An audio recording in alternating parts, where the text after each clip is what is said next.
Hi, and welcome back to the DPAF podcast format. And I wanted to speak today about whether British gender relations have now become untenable.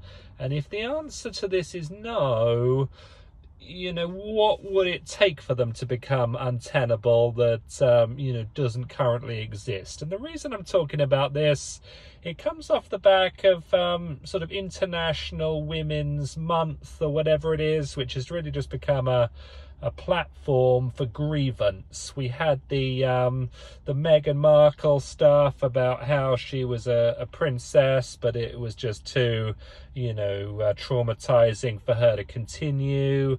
We had the Sarah Everard murder, where there was the vigil, where Kate Middleton was there, kind of incognito without a face mask and just sort of one camera person.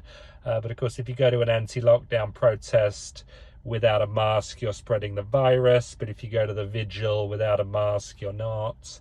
And now we've kind of got this story permeating about the private schools, about the rape culture at private schools. And this is a sort of a spin-off from the rape culture on college campuses, which has kind of ended with the lockdown. If you're not on college campus anymore, you can't be raped on a college campus, but I guess any secondary schools that are open, you can maybe be raped or sexually harassed there. And there was this website, the kind of anonymous website that was set up for women or girls to sort of air grievances in private schools, and they got like a ton of responses. And I remember back in those heady days to when I was at private school, and I was at an all-boys school, and there was a sort of movement back then. This is sort of late 90s, and it was kind of the Blair government, and there was a big sort of move to get girls into the private schools. And some of these sort of private schools that were all boys were admitting girls into the sixth form, and it was kind of after I left, really, this sort of tidal wave began of more and more of these boys' schools taking on girls and, integrating girls into the school. And there was so many people, the sort of intelligentsia of the country were these real advocates for, we got to get girls into the boys' schools, and girls deserve to be at the boys' schools, and it's going to be a great thing. And people were asking me sort of back then, David, what do you think about girls coming to the boys' school? And I was sort of saying, I don't think this is a particularly good idea. I'm a traditional guy. It's obviously all boys for a reason, and there's plenty of all girls schools around, and it's sort of all girls for a reason, and maybe we should, not really move any further on this. But there was so much sort of politically correct momentum towards this girls in the boys' school agenda. And, now obviously we find out that it's, dangerous for girls to be in the boys' school. And I wonder where all these people are now that were really sort of advocating for and agitating for girls to be in the boys' school. Maybe some of you are listening to this podcast. Where were you back in the late 1990s, early 2000s? Were you someone that was sort of supportive of girls going to the boys' schools? Because now we find, it's a sort of a rape culture, rape environment. Women are being traumatized in the boys' schools. They're being looked at. They're being wolf whistled at. And where all this is going to lead is to right back where it started. It's going to be back to segregated schools, and probably back to really kind of where it was in the Victorian era of kind of segregated genders. Back in the Victorian era, we had women who were couldn't go out without chaperones, couldn't go on a date without their father's permission, all this sort of stuff. Very, very high security around women. And the early feminists of the 1960s and 70s were sort of pushing hard constantly to sort of break away these social controls and security controls around women, and to get women into male spaces, and to get women's liberation, and women, walking around on their own and living on their own and working on their own and doing whatever it was to, be treated like men or whatever, take risk in society, and security be damned. And of course, where it's led to is where we are, which is all this endless female grievance and, complaints about murder and complaints about security and, all this sort of stuff. And, where's it all going to end? And it was interesting. I noticed a news article just this morning as I was cruising around the internet, and it was about Winchester College or whatever it is down there on the M3, kind of in the southwest of the country. And Winchester School has got this program of integrating girls into the school around about 2022. And a lot of the parents have been complaining to the school saying, look, let's hold off on this, girls coming into the school program, because it's just going to lead to, more of this chaos, more of this Me Too stuff, more of this, sons are guilty until proven innocent, mothers and fathers have to turn in their sons to police.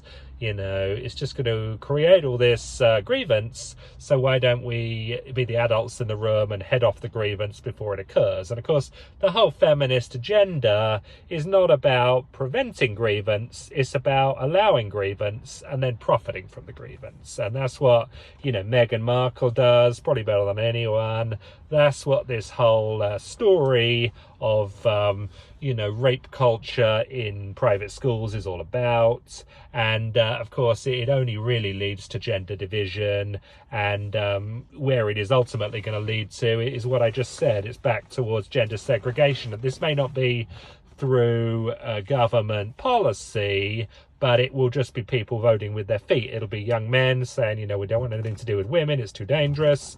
We don't want to take the risk of upsetting women because they're so sensitive. So we'll just, we'll just go over here. Women can, do what they want to do. Women can go to the boys' schools, on their own with no boys there. And, the net outcome will be gender segregation. And I remember back in my school days, there was never anyone at my school saying, wow, wouldn't it be a great thing if, girls came to this school? We used to have a great time. We used to do a lot of sport, a lot of music, a lot of trips, a lot of academic studies, a lot of fun events. And we had a great time. But no one ever said it could be better with girls there. That's why I wouldn't say I've necessarily always been against having girls in the boys' schools, but I've never really been, in any way, been pro it. And, I just think it's a recipe for aggravation, as has been proven in this, Me Too for private schools story. And, of course, it's part of a larger issue of societal grievance, gender division, and just flat out nonsense. And I'm totally against it, as I have consistently been throughout all my time doing these videos. Second point I want to make, similar to this as I have been making as well, is the racism in football. It used to be racism in the crowds, and then, of course, we now play football in empty stadiums, so it became racism on social media. And a couple of interesting developments on this. One was the former Arsenal player Thierry Henry said he's no longer going to be on social media. He's coming off it in protest against the racism. And I just want to say congratulations to him. I've been calling constantly for these players to come off social media. They, like the feminists, want to profit from the problem. They do not want to solve the problem. But Henry's come out and said, no, I'm going to solve the problem by walking away. I've been totally against these foreign social media companies in Britain. They seem to cause a ton of division and lot of problems. They totally violate free speech. They're a filter for British civil liberties, in my view. And these are foreign companies. They're not British companies. They've got no problem with British social media. But foreign social media, rather than complain about, the fact they need to do more to curtail free speech, why don't we just follow Thierry Henry's lead and come off it? All these players that complain about racism, just follow Henry's lead, come off it. I mean, I came off Twitter and Facebook in January, and I've never been happier, and I'm not even a football player, so if I can do it, why can't these guys earning 2, 3, 4, 5, 10 million a year, why can't they do it?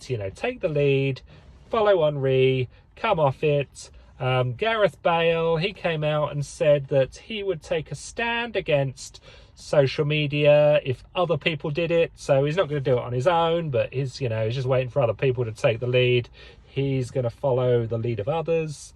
And then also there's another really interesting story that came out, and it was saying, I'd be interested to see if anyone else has heard this, that police in Britain say they can't do anything about this racism on social media because a lot of these social media racists are in foreign countries. These are foreign accounts, foreign people, foreign agitators, going on social media to complain about British or football players in Britain. And this is what's been blown up by Sky. I mean, Sky have been saying these racists are actually British people. It's a sign of a backward society. Ole Gunnar Solskjaer, the Manchester United manager, saying these people are, people in their basement with nothing better to do. And now we find out that they're not. They're foreign people. So does that mean that foreign people are a symbol of a backward foreign society, and British people are a symbol of a not backward society? British people have been getting the blame for all this social media racism, and now we find out it's not British people, it's foreign people. So I wonder what Sky, what Gary Neville and co are going to say about this. What Ole Gunnar Solskjaer is going to say about this. They've been trashing British people, and now it turns out it's not British people, it's foreign people. So I wonder if they'll trash them. I wonder if they'll issue a public apology, or I wonder if they'll just totally ignore the story and move on. I'm probably going to go for option 3. Now, the way I want to tie all this together as part of this podcast is to really get people thinking about, exiting the system. And that can be defined in any way you want it to be. But if you're a young man in Britain these days, do you really want to be part of this Me Too persecution? Do you really want to be part of this sexual harassment, rape culture persecution where you're found guilty or you're deemed guilty until proven innocent? Do you really want to be part of this cancel culture? Why not just preempt it, cancel yourself, and look at ways of exiting the system? And there's lots of different definitions for that. Everyone can have their own definition. I'm going to be talking more about it. But there are so many women in foreign countries where there's not a social welfare state, where there's not rabid feminism, where there is respect for family, and where Western men are deemed highly desirable. And, you can go to foreign countries, move to foreign countries, find beautiful women in foreign countries, who are not going to be looking to do, Me Too, not going to be looking to complain about rape culture, not going to be going to the police after every, romantic interaction. And you can find great women in a lot of different foreign countries who will, be appreciative of a strong male, sophisticated, provision-orientated individual. So, there's not all hope lost for British men, for young British men, also young British women who don't buy into all this feminist nonsense, who aren't grievance orientated, who want to have a family, who want to have happy, healthy children. Maybe you're looking to exit the system because you don't want the cloud of suspicion falling on you from every guy you meet, with guys are sort of tiptoeing around you, thinking that, you're going to be going to the police, or you're going to be going to social media, or you're going to be going to the national press with the latest, feminist grievance or International Women's Month, grievance. So, plenty to think about, plenty to talk about. I hope you start listening to me on this kind of new topic, really, I'm moving into, of escaping the system and exiting the system in lots of different ways. I encourage you to subscribe to the channel, share this video far and wide. Plenty more great content coming down the line, and look forward to talking to you soon. So thanks very much.